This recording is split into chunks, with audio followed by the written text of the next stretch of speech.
తమ్ములు కన్న తల్లిదండ్రులు చుట్టము బంధువు మిత్రులు సహోదరులు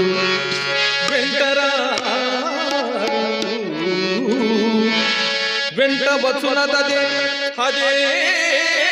సత్యము అదే గురుడు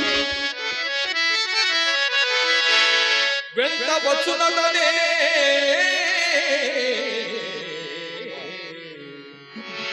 తిరమై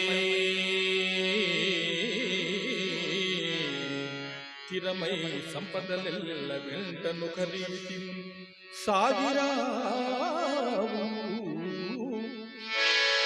వేరికే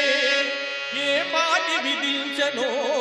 విధి అవశ్య ప్రాప్య మధ్యానికెవ్వరు దప్పించదరల్ల దప్పువాడా నే